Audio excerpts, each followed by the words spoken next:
Alta tensione in Regione questa mattina, inizia la sessione per discutere il bilancio. A minuti l'arrivo del presidente Luca Zaia, il blitz degli attivisti di Greenpeace che manifestano per i FAS. Shock per la Follia ieri pomeriggio a Marghera, 4 persone sono rimaste ferite in 2 distinte risse, durante le quali sono spuntati anche i coltelli.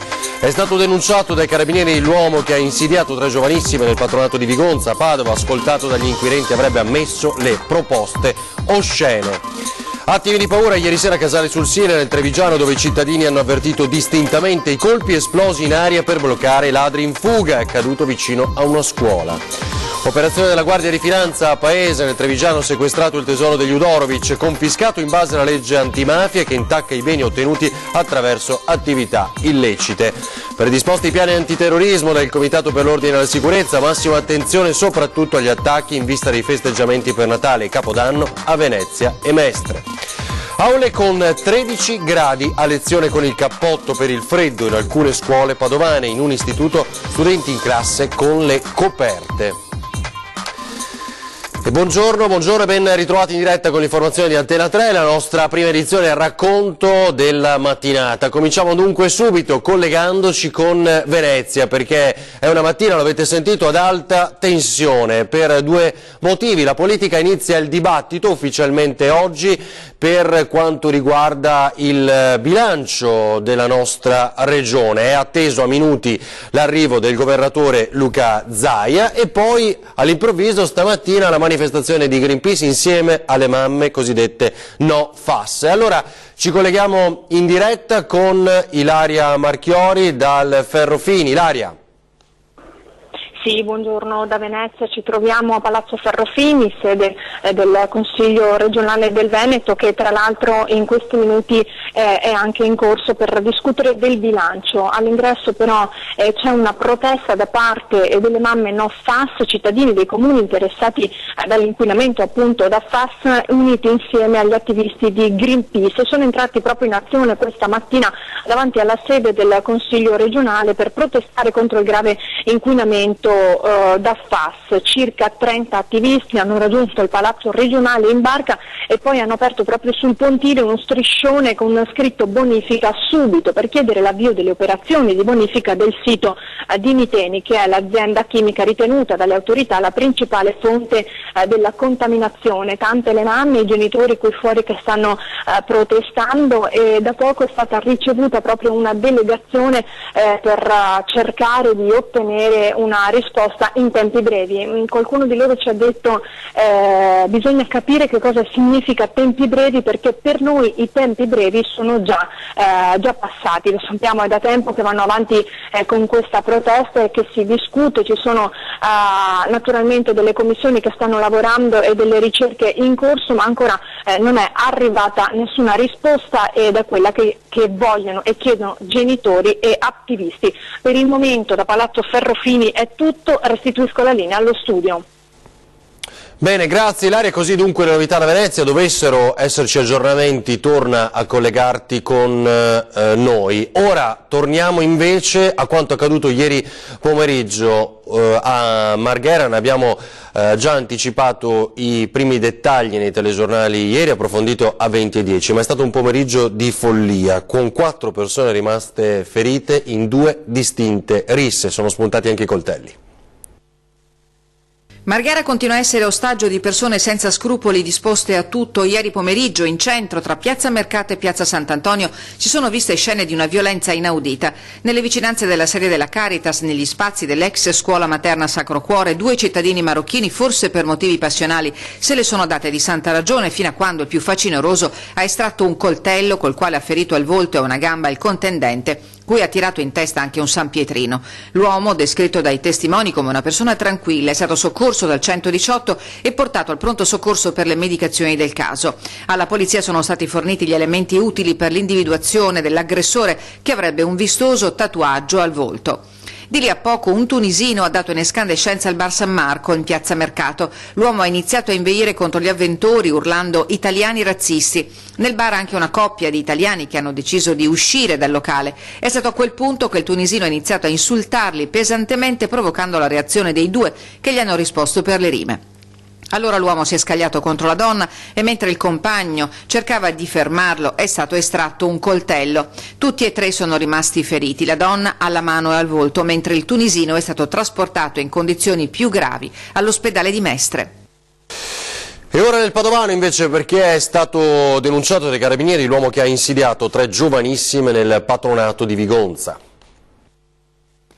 È stato denunciato dai carabinieri l'uomo che ha insidiato 3 ragazzine di 14 anni nel patronato di Vigonza. Ha 47 anni e vive in uno dei comuni della Riviera del Brenta. Sono bastate poche ore ai carabinieri di Pionca di Vigonza per risalire a lui, grazie alle testimonianze delle ragazze, alle immagini delle telecamere della zona e alla collaborazione della parrocchia.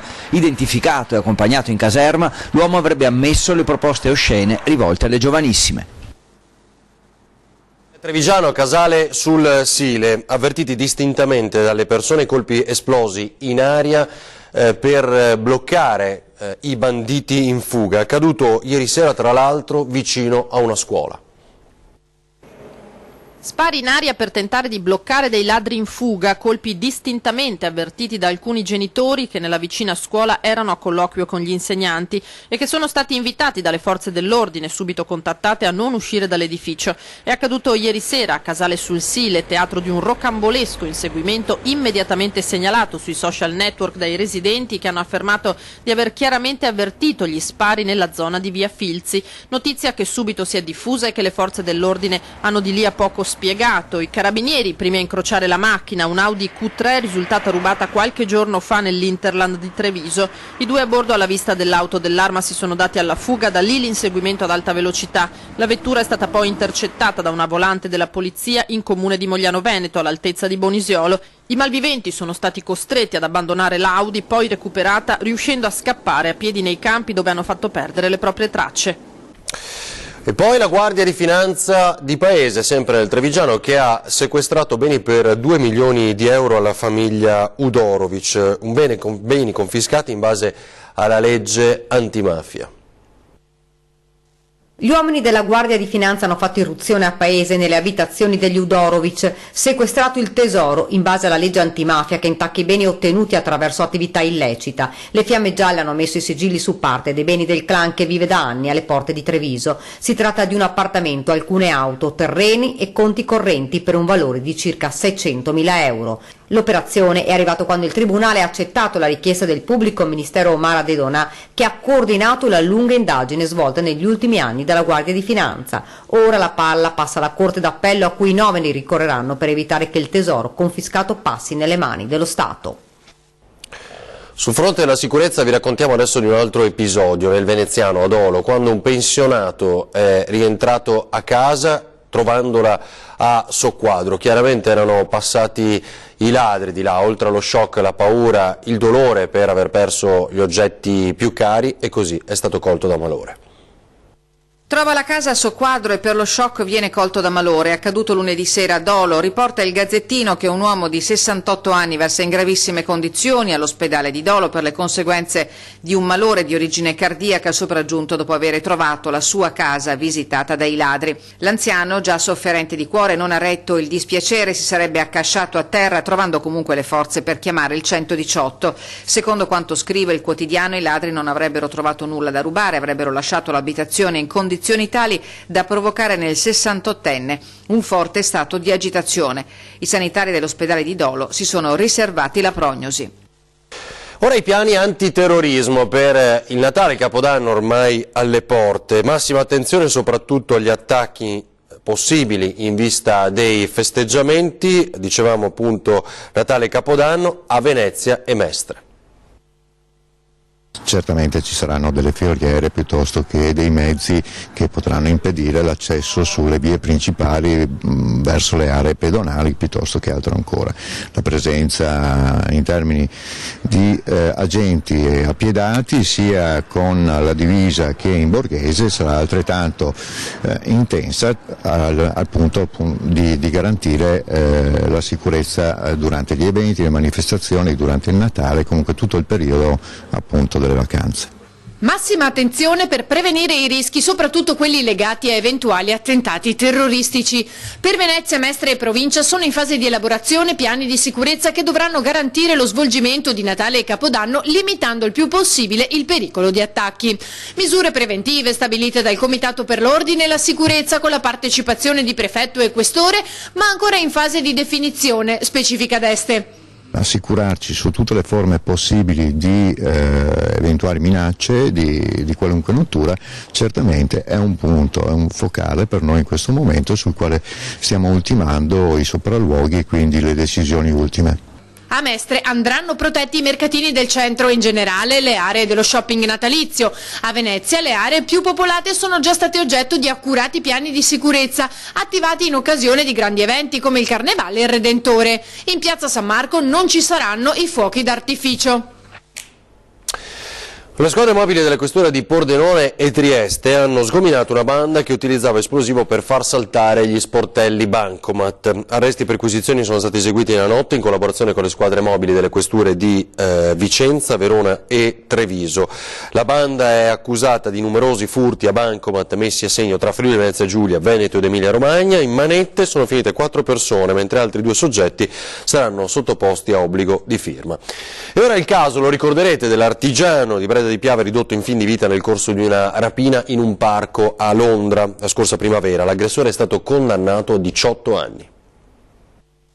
18 anni all'aggressore di Sinuè Pianella, il 31enne artigiano di Pero di Breda di Piave, ferito durante un tentativo di rapina lo scorso 27 aprile in un parco pubblico a sud di Londra, dove il giovane si è trasferito da alcuni anni diventando un designer di mobili. Il colpo inferto da Jermaine McDonald alla tempia di Pianella con un cacciavite aveva ridotto in fin di vita il 31enne, rimasto per settimane in coma. Dopo 2 mesi, quello che per i familiari, la mamma e la sorella volate a Londra e la fidanzata che non aveva lasciato Sinuè un attimo, definiscono un miracolo il risveglio del ragazzo e l'inizio della lenta ma progressiva ripresa. Nel frattempo la giustizia inglese ha fatto il suo corso e l'aggressore, che tentò di rapinare il giovane trevigiano e un'amica incrociata mentre passeggiava con il cane, è stato condannato a 18 anni, 13 dei quali sconterà con certezza in carcere, mentre i rimanenti 5 potrebbe trascorrere in libertà vigilata. Ora una storia a lieto fine, il grande spavento per una mamma e la sua bimba che stava per soffocare, salvata al telefono da un carabiniere che ha insegnato alla mamma la manovra da effettuare. Una caramella andata di traverso ad una bimba di appena 3 anni che rischia di morire soffocata. A salvarla la prontezza di un carabiniere che al telefono ha spiegato alla mamma come effettuare la manovra di disostruzione delle vie respiratorie. È accaduto ieri sera a Pieve di Soligo. A chiamare disperata al 112 una madre che chiedeva aiuto perché la sua piccina stava soffocando. È già cianotica, ha detto la mamma al militare, e non riesce a respirare. Il carabiniere, che aveva effettuato un corso specifico, ha spiegato al telefono alla donna la manovra da eseguire. Intervento che la mamma, senza farsi prendere dal panico, ha effettuato alla perfezione, riuscendo a far uscire il corpo estraneo e a salvare la bambina. Sul posto, nel frattempo, sono arrivati i sanitari del 118, ma fortunatamente la piccina stava già bene e non è stato necessario portarla all'ospedale. Imparare le manovre di disostruzione delle vie aeree è molto importante, non si stancano di ripetere i medici del 118 di Treviso, che organizzano anche delle giornate di informazione alla popolazione come quella che si vede nelle immagini. Sono manovre semplici che, come vedete, insomma, chi viene a trovarci oggi può imparare grazie all'aiuto degli infermieri, dei medici del 118. Purtroppo, insomma, queste sono evenienze che possono capitare, ma che, come vedete, insomma, sono facilmente gestibili se si sa quello che si deve fare. Per i bimbi nell'ultimo anno le chiamate al 118 sono state 1 migliaio e la cronaca recente racconta quanti stessero per soffocare per un boccone e siano stati salvati dal tempestivo intervento di qualcuno che conosceva la manovra di disostruzione. Saperle fare e fare bene anche in questo caso può cambiare la vita dei bambini e anche dei genitori, ovviamente. Certo, c'è una notizia dell'ultima ora perché è stato trovato stamattina il cadavere di Enrico Usai, escursionista di 46 anni di Venezia, disperso da sabato nella zona di Punta Almana, sopra Sale Marasino nel Bresciano. Dopo aver perlustrato i luoghi in cui si presumeva potesse essersi diretto, sono state rilevate alcune tracce del suo passaggio in prossimità di un canale molto ripido, mentre le squadre territoriali del soccorso alpino, Guardia di Finanza eccetera si stavano avvicinando, l'elicottero ha individuato il corpo dall'alto. Secondo la prima ricostruzione dei fatti l'uomo è scivolato lungo il pendio sull'erba ghiacciata ed è caduto per una ventina di metri da un roccione. I traumi riportati hanno provocato la morte. Ora parliamo del reddito di inclusione, sapete la misura studiata dal governo in vigore dal 1° gennaio del 2018. Si può già fare richiesta, tant'è che molti comuni sono subissati proprio da queste domande e l'allarme è ora mettere a disposizione di chi ha più bisogno ulteriore personale. Dal 1° gennaio 2018 arriva il REL, ovvero il reddito di inclusione, la misura voluta dal governo per contrastare la povertà e per incentivare l'inserimento sociale. Si tratta di un pacchetto di provvedimenti per singole persone o nuclei familiari, dove il contributo dei comuni giocherà un ruolo fondamentale per costruire, in collaborazione con i centri per l'impiego, un percorso di inserimento socio-lavorativo personalizzato. Ben definiti e rigidi i requisiti per accedere al REL. Possono presentare domanda le famiglie con almeno un figlio minore, un figlio disabile, una donna in stato di gravidanza, una persona over 55 disoccupata e ancora con un valore ISEE non superiore a 6.000 euro e un ISR, indicatore della situazione reddituale, non superiore a 3.000 euro. Ma sono molti altri parametri che ogni comune dovrà prendere in considerazione, perché sono proprio gli uffici dei municipi chiamati a raccogliere e valutare le singole domande. In questi giorni diversi comuni che hanno chiesto l'aiuto dei CAF per il calcolo del parametro ISR. Stando ad una prima analisi dei centri di assistenza fiscale non saranno molti cittadini che potranno accedere al reddito di inclusione tenendo proprio conto dei paletti stabiliti dal governo. Intanto però sono numerosi coloro che si stanno rivolgendo ai servizi sociali dei rispettivi comuni per avere informazioni e per compilare le domande. Sono 142 le domande che sono giunte sino a ieri, quindi un numero importante destinato comunque a crescere. Se c'è questa domanda fortunatamente c'è perlomeno una risposta, anche se magari non esaustiva, ma c'è una risposta. Qualche sindaco lamenta il fatto che il grosso del lavoro ricadrà proprio sugli uffici comunali già in sofferenza, come denuncia il primo cittadino di Santa Luce di Piave. Si pensa che il comune possa far tutto dopo anni di tagli di risorse e riduzione del personale e adesso dobbiamo fare tutto quello che è necessario per il cosiddetto reddito di inclusione, che comporta una serie di lavoro importante con molte ore incredibili che non siamo in grado di svolgere. Certo, sul fronte burocratico oggi continueremo questa nostra inchiesta attraverso le amministrazioni dei nostri territori. Dibattito di fuoco ieri sera a 20:10, si parlava di Venezia, sicurezza, appunto dopo il caso Marghera e come ultimo episodio Via Piave e tanti altri, ma lo scontro più duro sul bilancio, cifre differenti presentate da maggioranza e opposizione per quanto riguarda l'abbattimento del debito. Abbassando il debito pubblico che abbiamo da 800 milioni di debito. Caricatura. No, 800, questa è una caricatura, perché finisci, posso parlare. 800 milioni di debito, bene, oggi 800. Siamo a 730, guarda, abbiamo allora, c'è una di quasi 60 milioni, cosa, cioè, e non è cosa facile, perché quando messa a reddito produce o quando i cittadini ne beneficiano, non ne beneficiano darlo a un qualcuno che comunque ha la possibilità di acquisirlo allora, e aprire le finestre per vedersi la grande, non è darlo proprio ai veneziani, non è darlo proprio ai veneziani. Ci sono istituzioni culturali di grande prestigio. Io preferisco eventualmente, se proprio la necessità di darlo a chi attraverso il suo reddito contribuisce ad alleviare quello che è il debito di 800 milioni della nostra comunità. Questa caricatura, per non è una caricatura, è 2 anni e mezzo, è qualcosa che sulla gomma l'avete piazzata ai nostri veneziani e la portano qua, 800 milioni di debito che governa e zero di liquidità, lo specchietto retrovisore. Voi siete fissati con il passato e continuate quello che avete fatto e che non si vede poi, no? Apriremo i cassetti, alla fine pensate a quello che dovete fare voi siete più bravi, benissimo, dimostratelo. Quello che sono passati facendo. 2 anni, ma dimmi una cosa, abbiamo incominciato a tagliare il debito. Allora, adesso ci fermiamo per un minuto appunto anche noi e quindi torneremo con altre notizie, tra queste la storia incredibile della scuola Alfredo e poi lo shopping natalizio. Vi aspettiamo.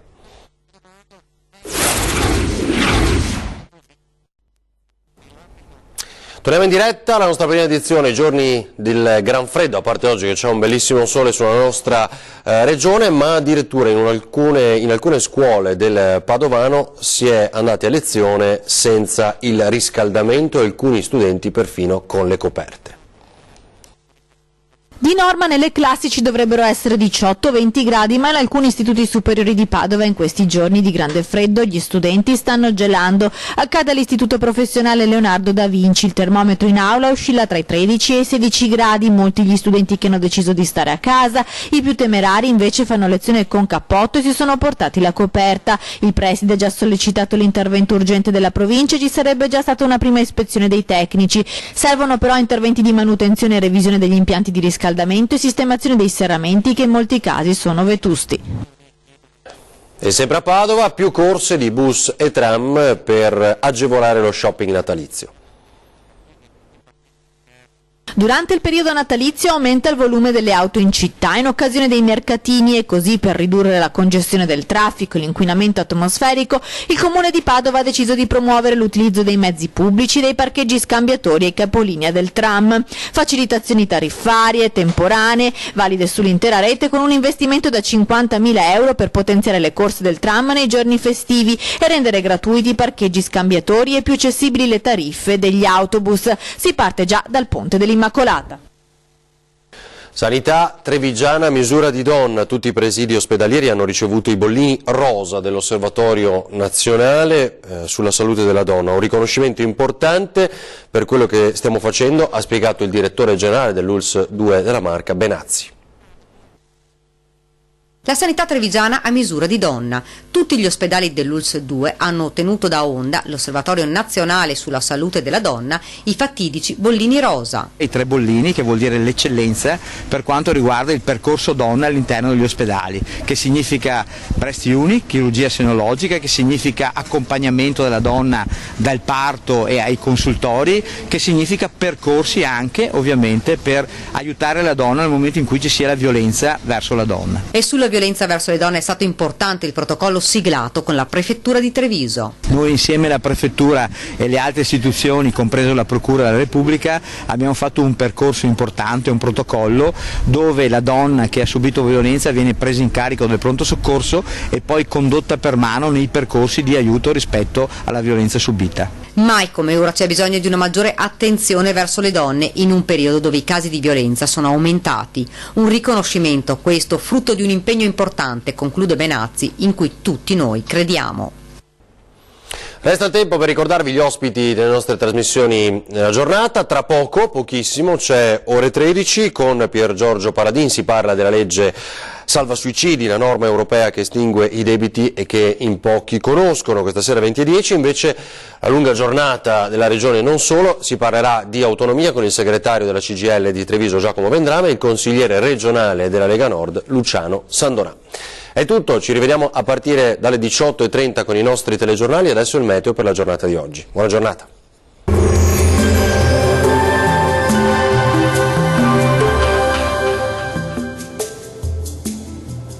Ben ritrovati al meteo di Antenna 3. Prosegue il bel tempo stabile, per lo più soleggiato su tutto il nostro territorio. Vediamo insieme la situazione nel dettaglio. Sul Veneto possibilità di nebbie o foschie sulla pianura padana, meno possibili su quella veronese e trevigiana. Il cielo si presenterà sereno o poco nuvoloso altrove. Vediamo le temperature, le massime saranno comprese tra 5 e 8 gradi, valori notturni sotto zero ovunque. Spostiamoci ora a vedere che tempo farà sul Friuli Venezia Giulia. Un'altra giornata decisamente soleggiata sulla nostra regione, con il cielo che sarà sereno o poco nuvoloso. Da segnalare soltanto la possibile formazione di foschie sulla pianura pordenonese. Vediamo le temperature, le massime saranno comprese tra 6 e 10 gradi, valori notturni tra -2 e 0 gradi. E concludiamo con uno sguardo alla situazione meteorologica del Trentino Alto Adige. Continua la presenza dell'alta pressione sulla nostra regione e dunque sarà bel tempo. Il cielo si presenterà decisamente sereno e terso su tutto il territorio. Vediamo anche in questo caso le temperature, le massime saranno attese sui 7-8 gradi, valori minimi fino a meno 4 gradi a Bolzano, 0 gradi invece a Trento. Il mare sarà generalmente calmo, i venti deboli occidentali sulle zone costiere e moderati al largo. Dal meteo per ora è tutto, arrivederci al prossimo aggiornamento.